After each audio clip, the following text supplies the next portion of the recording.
regardez si j'enregistre, je trouve Ivo, 0, Aris, 1, Bob, Charlie, admin, David, ok? Donc, ça dépend de votre affichage. Ici, alors, qu'est-ce qu'on veut? On veut utiliser l'opérateur logique pour arrêter la boucle. Donc, pour arrêter la boucle de Ivo, car l'admin sera différent de admin. Donc, en utilisant l'opérateur et logique, ici je peux mettre et si vous utilisez et logique, toutes les conditions doivent être vraies, sinon ça sera fausse. Je mets et je mets utilisateur, c'est utilisateur, j'oublie. Oui, c'est utilisateur, les valeurs que peut prendre l'utilisateur, et je le fais comparer. Si ça ne sont pas, si les différentes valeurs que peut prendre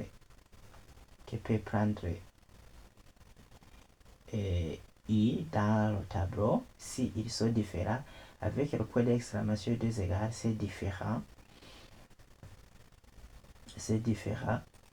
Donc ici je viens d'indiquer, vérifie tout d'abord si la longueur du tableau est inférieure à I. Oui, on a vérifié ça, c'est pourquoi on a pu afficher tous ces valeurs. En même temps, tu vas vérifier si tu rencontres la valeur qui est différente de admin. Alors que ici, on a une valeur qui est égale à admin. Donc, si tu rencontres dans notre cas, donc dans une autre logique, si tu rencontres admin, tu vas t'arrêter. Ok? Regardez si j'enregistre. Maintenant, on n'a que 3 valeurs, Alice, Bob et Charlie. Puisque on a rencontré dans notre programme une valeur qui est égale à admin, alors que ici on avait demandé une valeur qui est égale, alors que ici on a demandé une valeur qui est différente de admin. Ok? Ça, c'était la première façon d'arrêter une boucle avec et. Arrêtez for et. La boucle continue tant qu'on n'a pas trouvé admin. Dès que admin apparaît, la condition devient fausse. Donc la boucle s'arrête automatiquement. Résultat, ça affiche Alice, Bob, Charlie, puis stop. Ok? Si on utilise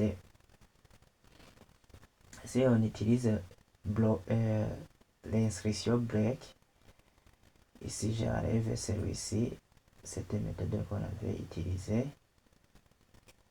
Ok.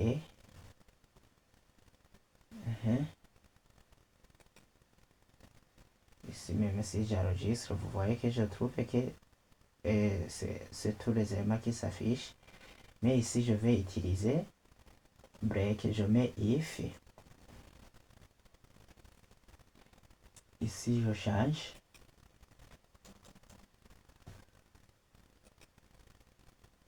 Je mets 3 égales pour vérifier la valeur et le type. Donc la valeur d'ici et le type de l'élément, si il est string une chaîne de caractères. Qu'est-ce que je dois faire? Je mets le bloc d'instruction. Ici je mets le mot clé break qui signifie tu vas stopper. et tu m'affiches seulement si tu stops, tu vas t'arrêter d'ici, dans cette bloc d'inscription, et puis tu m'affiches les différentes valeurs que tu as trouvées auparavant. C'est Alice, Bob et Charlie. Donc c'est le même résultat qu'on avait trouvé au départ. Donc vous pouvez utiliser logique, le break ou bien le break. Ça dépend de quoi vous voulez. Ici, la condition default ne change pas. Oui, on n'a pas changé la condition default. Mais on utilise break pour stopper manuellement quand admin est trouvé. Donc ici, on a trouvé un admin. Donc j'ai arrêté la boucle avec le mot-clé break. Résultat exactement le même que l'exemple précédent. Donc une comparaison qui est créée avec et logique est plus compacte. La logique est dans la condition. Oui, on a utilisé et logique dans la condition. On a utilisé ici, c'était où. Ici, on a utilisé et logique directement dans la condition. Très lisible si la règle est simple.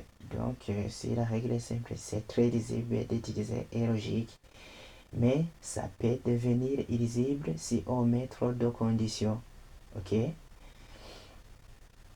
Avec break plus flexible quand on peut arrêter la boucle en fonction de plusieurs règles différentes à l'intérieur.